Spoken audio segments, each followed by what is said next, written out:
ನಮಸ್ಕಾರ.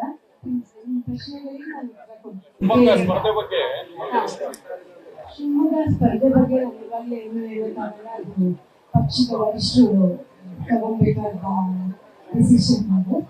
ಅದ್ರ ಜೊತೆಗೆ ಆ ಹೈಕಮಾಂಡು ಈ ಹೈಕಮಾಂಡು ಇನ್ನೊಂದು ಮೂರಿದೆ ಎಲ್ಲ ಸೇರಿ ಇದು ಒಟ್ಟಿನಲ್ಲಿ ಅನುಮತಿ ಬಂದಾಗ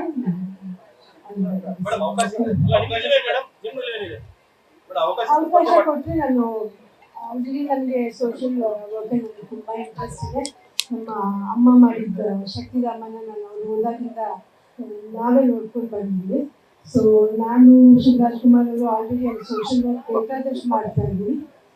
ಸೊ ನನಗೆ ಇದೂ ಒಂಥರ ಸೋಷಿಯಲ್ ವರ್ಕ್ ಅಂತಲೂ ನಾನು ಅಂದ್ಕೊಳ್ತೀನಿ. ಜನ ನನಗೆ ಗೆಲ್ಲಿಸಿದ್ರೆ ಗ್ಯಾರಂಟಿ ನಾನು ಅದನ್ನು ಮುಂದುವರ್ಸ್ಕೊಂಡು ಹೋಗ್ತೀನಿ. ಬಟ್ ಏನಂದ್ರೂ ಅದು ನಮ್ಮ ಪಕ್ಷದ ತೀರ್ಮಾನ. ಅದು ಹೈಕಮಾಂಡ್ ಬರ್ಬಿಟ್ರೆ ನನಗೇನು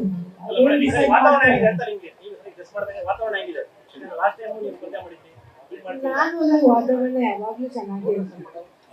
ಮಧು ಎಲೆಕ್ಷನ್ಸಲ್ಲೂ ಓಡಾಡಿದ್ದೀನಿ, ಆಮೇಲೆ ಬೇರೆ ಕಡೆ ಎಲ್ಲ ಹೋಗ್ತೀನಿ. ಬೇರೆ ಬರೀ ಮಧುರಂತ ಬರೀ ಸ್ವಲ್ಪ ಮಾಡಿಲ್ಲ, ನಾನು ಎಲ್ಲ ಕಡೆ ಹೋಗ್ತೀನಿ. ಶಿವಮೊಗ್ಗ ಡಿಸ್ಟ್ರಿಕ್ಟಿಂದ ಆಚೆ ಕೂಡ ಮಾಡಿದ್ದೀನಿ. ಸೊ ಲಕ್ಷ್ಮೀ ಹೆಬ್ಬಾಳ್ಕರ್ ಅವ್ರಿಗೂ ನಾನು ಹೋಗಿ ಬಂದಿದ್ದೀನಿ, ಬೆಳಗಾವಿ ಹೋಗಿ ಬಂದಿದ್ದೀನಿ, ಸಿದ್ದರಾಮಯ್ಯ ದಿನೇಶ್ ಗುಂಡೂರಾವ್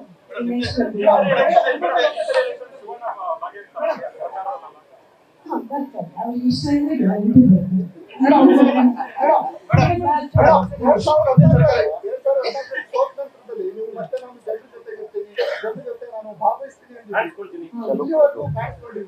ಇಲ್ಲ, ನಾನು ಮೋಸ್ಟ್ಲಿ ನಿಮಗೆ ಸಿಕ್ಕಿಲ್ಲ, ಬೇರೆ ಕಡೆ ಎಲ್ಲ ಕಡೆನೂ ಬಂದಿಲ್ಲ. ಬಂದು ಹೋಗ್ತೀನಿ, ನಿಜವಾಗ್ಲೇ ನಾನು ಬಂದು ಹೋಗ್ತಾ ಇದ್ದೀನಿ. ಹೌದು, ಬಳ್ಳಾರಿಗೂ ಹೋಗ್ತಾ ಇದ್ದೀನಿ. ಆಮೇಲೆ ಮೈಸೂರಲ್ಲಿ ನಾವು ಯಾವಾಗಲೂ ಇದ್ದೇ ಇರ್ತೀವಲ್ಲ, ಶಕ್ತಿಧಾಮ ವರ್ಕ್ ಪೂರ್ತಿ ನಾನು ಅವರು ನೋಡ್ಕೊಳ್ಳೋದ್ರಿಂದ ಅಲ್ಲಿ ಶಕ್ತಿಧಾಮದಲ್ಲಿ ನಾವು ಇದ್ದೇ ಇರ್ತೀವಿ. ನಾನು ಯಾಕಪ್ಪ ಇರೋದು ಆಕ್ಚುಲಿ ಇನ್ನೊಂದು ವಿಷಯ, ಮಧು ಈ ಸ್ಥಾನಕ್ಕೆ ಬಂದಿರೋದು ನನಗೆ ಭಾಳ ಹೆಮ್ಮೆ ವಿಷಯ. ನನ್ನ ತಂದೆ ಭಾಳ ಮನಸ್ಸಲ್ಲಿ ಅದನ್ನ ಇಟ್ಕೊಂಡಿದ್ರು. ಮೊನ್ನೆ MLA ಆಗಿದ್ಮೇಲೆ ಮಂತ್ರಿ ಆದಮೇಲೆ ಶಕ್ತಿಧಾಮದಲ್ಲಿ ಮಕ್ಕಳ ಜೊತೆಗೆ ಒಂದು ಇಂಟರಾಕ್ಷನ್ ಅಂತ ನಾನು ಅವನಿಗೆ ಕೇಳಿದೆ. ಎಷ್ಟು ಹ್ಯಾಪಿಯಾಗಿ ಬಂದು ಆನ್ಸರ್ ಮಾಡಿದ್ರು ಅಂದರೆ, ಮಕ್ಕಳು ಕೇಳಿದ್ದಾಗಲಿ ಅದ್ಯಾಕೆ ಬರೀ ನಮ್ಮ ಮಕ್ಕಳು ಕೇಳಲಿಲ್ಲ, ಪಕ್ಕದಲ್ಲಿ ಒಂದು ಹಾಸ್ಟೆಲ್ ಇದೆ, ಅವ್ರು ಟೆರೆಸಿಂದಲೂ ಕ್ವಶನ್ಸ್ ಕೇಳಿದ್ರು ಮಗುಗೆ. ತುಂಬ ಚೆನ್ನಾಗಾಯ್ತು. ಆಮೇಲೆ ಮಧು ಆನ್ಸರ್ಸ್ ವಾಸ್ ವೆರಿ ಗುಡ್. ಅವನು ಮಂತ್ರಿ ಆದಮೇಲೆ ಸೀದಾ ಒಂದು ಸ್ಕೂಲ್ಗೆ ಹೋಗಲಿಲ್ಲ, ಕಾಲೇಜ್ಗೆ ಹೋಗಲಿಲ್ಲ, ಫಂಕ್ಷನ್ ಮಾಡಲಿಲ್ಲ.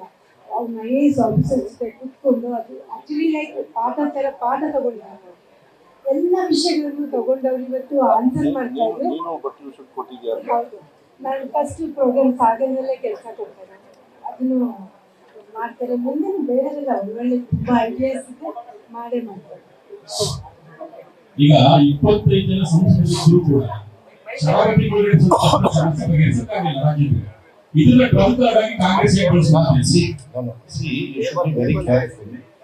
ನಾನು ಈಗ ಹೆಚ್ಚು ಕಮ್ಮಿ 8 ತಿಂಗಳಾಯ್ತು, 8 ತಿಂಗಳು 9 ತಿಂಗಳಾಯ್ತು ಒಬ್ಬ ಸಚಿನ್ ಆಗಿ ಕರೆಕ್ಟಾ ಬಂದು ಒಂದು 2-3 ತಿಂಗಳು ಸ್ವಲ್ಪ ಸೆಟಲ್ಮೆಂಟ್ ಆಗೋದು, ಸೆಟ್ಲ್ ಆಗೋದು ಅದೆಲ್ಲ ಆಗ್ತದೆ. ಈಗ IA ರೆಡಿ ಮಾಡಿದ್ವಿ. ರಮೇಶ್ ಹೆಗ್ಡೆ ಇಲ್ಲೇ ಇರಬೇಕು. ರಮೇಶ್ ಹೆಗ್ಡೆ ಮತ್ತೆ 5ನೇ ತಾರೀಕಲ್ಲ 4ನೇ ತಾರೀಕು ಬೆಳಗ್ಗೆ ಮತ್ತೆ ಮೀಟಿಂಗ್ ಇಟ್ಕೊಂಡಿದ್ದೆ. ನನ್ನ ಹುಟ್ಟಿದ ಹಬ್ಬ ದಿವಸ ನಾನು ಒಂದು ವಿಶ್ವಾಸನ ಕೊಡಲಿಕ್ಕೆ ಇಷ್ಟಪಡ್ತೀನಿ. ಒಂದು ದೀಕ್ಷಿತ್ ಅಂತಲ್ಲಿ ನಮ್ಮ ಫಾರೆಸ್ಟ್ ಹೆಡ್ ಅವ್ರಿಗೂ ಕೂಡ ನಾನು ಮಾತಾಡಿದ್ದೀನಿ ಎಲ್ಲ ಮೀಟಿಂಗಲ್ಲಿ. ಶರಾವತಿ ಸಂತ್ರಸ್ತರು ಅಂತ ತೊಂದರೆ ಆಗುತ್ತೆ, ಅದು ಕರೆಕ್ಟಾಗಿ ಫಲಾನುಭವಿಗಳ ಲಿಸ್ಟ್ ಅನ್ನ ಕೊಡ್ತಕ್ಕಂಥದ್ದು ವ್ಯವಸ್ಥೆ ಆಗ್ತದೆ. ನಾವೊಂದು IA ಬೇರೆ ಹಾಕಬೇಕಾಗಿತ್ತು, ಅದು ಒಂದು ತಪ್ಪಾಗ್ಬಿಟ್ರೆ ರಿವರ್ಸ್ ಹೊರಬಿಡುತ್ತೆ. ಅದನ್ನೆಲ್ಲ ಮಾಡೋದಕ್ಕಾಗೋದಿಲ್ಲ, ಯಾಕಂದ್ರೆ ಇಷ್ಟು ವರ್ಷ ಒಂದು ವಿಶ್ವಾಸ ಇರ್ತದೆ. ಇಡೀ ನಮ್ಮ ಶಿವಮೊಗ್ಗದಲ್ಲಿ ಇರ್ಬೋದು, ಇಡೀ ರಾಜ್ಯದಲ್ಲಿ ಶರಾವತಿ ಸಂತ್ರಸ್ತರು ಮತ್ತೆ ಅರಣ್ಯದಲ್ಲಿ ಯಾರು ಜಮೀನನ್ನ ಸಾಗುವಳಿ ಮಾಡಿಕೊಂಡು ಅವ್ರು ಹೊಟ್ಟೆ ಮಾಡಿದ್ದಾರೆ, ಅವರಿಗೆ ರಕ್ಷಣೆ ಮಾಡಿ ಅವರಿಗೆ ಹಕ್ಕುಪತ್ರವನ್ನು ಕೊಡ್ತಕ್ಕಂಥ ಪ್ರೊಸೆಸ್ ಅದನ್ನ ಮಾನ್ಯ ಮುಖ್ಯಮಂತ್ರಿಗಳ ಮಾರ್ಗದರ್ಶನದ ಮೇಲೆ ರೆಗ್ಯುಲರ್ ಆಗಿ ಟಚ್ ಅಲ್ಲಿ ನಾನು ತಿಳ್ಕೊಂಡು ನಾವು ಮಾಡ್ತಾ ಇದ್ದೀನಿ. ಈಗ ಫಾರ್ ಎಕ್ಸಾಂಪಲ್ ಈಶ್ವರ್ ಖಂಡ್ರೆ ಅವರು ಬಂದಾಗ ಸ್ವಲ್ಪ ಇನಿಷಿಯಲಿ ಪಾಪ ಅವ್ರಿಗೆ ಹೇಳಿಕೆಗಳೆಲ್ಲ ಸ್ವಲ್ಪ ಸ್ಟ್ರಾಂಗ್ ಆಗಿತ್ತು. ಈಗ ಅವರೆಲ್ಲ ಕರೆಕ್ಟ್ ಆಗಿ ಬಂದಿದ್ದಾರೆ, ಅವರೆಲ್ಲ ಈಗ ಅರ್ಥ ಮಾಡ್ಕೊಂಡಿದ್ರು ಇಲ್ಲಿ ಸಮಸ್ಯೆಗಳನ್ನ. ಅವ್ರಿಗೆಲ್ಲ ಇರೋದ್ರಿಂದ ನೀವು ಇದನ್ನ ವರಿನೇ ಮಾಡೋದಕ್ಕೆ ಹೋಗ್ಬೇಡಿ. ನಾನು ನಿಮ್ಮ ಮಾಧ್ಯಮದ ಮೂಲಕ ಅರಣ್ಯದಲ್ಲಿ ಜಮೀನು ಮಾಡತಕ್ಕಂಥವ್ರು ಮತ್ತೆ ಶರಾವತಿ ಸಂತ್ರಸ್ತರಿದ್ದಾರೆ 100% ಅದು ಒಂದು.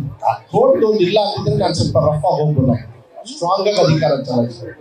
ಕೋರ್ಟ್ ಇರೋದ್ರಿಂದ ಯಾವತ್ತೂ ಕೋರ್ಟಿಗೆ ಹುಷಾರಾಗಿ ನೋಡಿಕೊಂಡು ಗೌರವದಿಂದ ನಾವು ಹೋಗ್ತಕ್ಕಂಥದ್ದು ನಮ್ಮ ಜವಾಬ್ದಾರಿ ಆಗ್ತದೆ. ನ್ಯೂಸ್ ಫಸ್ಟ್ ನಿರ್ಭೀತಿಯಿಂದ ನಿಮ್ಮ ಪರವಾಗಿ.